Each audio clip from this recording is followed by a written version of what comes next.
আমাদের দেশে ৯৯% মানুষ যোগ দেখলে ভয় পায়, কিন্তু আপনি কি জানেন এর অনেক উপকারিতা রয়েছে? চলুন আজকে আমি আপনাদেরকে এর ৬টি বিশেষ উপকারিতা সম্পর্কে জানাবো। আর ৬ নম্বরে যে উপকারিতা রয়েছে সেটা শুনলে আপনি অবাক হবেন। যারা পেজ থেকে আমার ভিডিও দেখেন তারা অবশ্যই পেজটাকে ফলো করে রাখবেন, আর যারা ইউটিউব থেকে আমার ভিডিওটি দেখছেন তারা অবশ্যই আমার চ্যানেলটাকে সাবস্ক্রাইব করে রাখবেন। চলুন যোগকে ভয় না পেয়ে এর উপকারিতা সম্পর্কে জানি।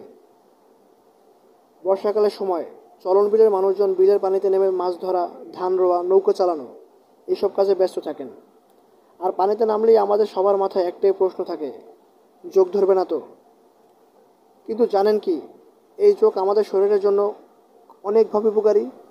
নাম্বার ১, একটা যোগ 2 থেকে 15 মিলি রক্ত শুষে নিতে পারে, আর সেই সঙ্গে ওর লালার মধ্যে যে উপাদান থাকে তা আমাদের রক্ত পরিষ্কার করতে সাহায্য করে।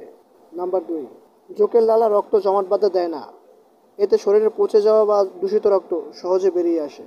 নাম্বার 3, রক্ত চলাচল ভালো হয়, নতুন রক্ত সেই জায়গায় আসে, ফলে ক্ষত বা ব্যথা সহজেই সেরে যায়।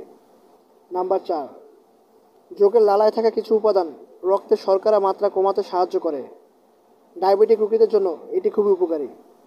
নাম্বার 5, এমনকি বাত ব্যথা বা জয়েন্টের ব্যথাও কাজ করে যোগ থেরাপি। ব্যথার জায়গায় যোগ দিলে রক্ত চলাচল বেড়ে যায়, ফলে ব্যথাও কমে যায়।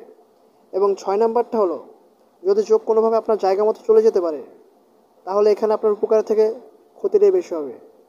সো যোগের এতগুলো উপকারিতা থাকার পরেও আমরা যোগ থেকে দূরে থাকার চেষ্টা করব, কেননা জীবনের একটি ভুলই অনেক কিছু বয়ে আনতে পারে।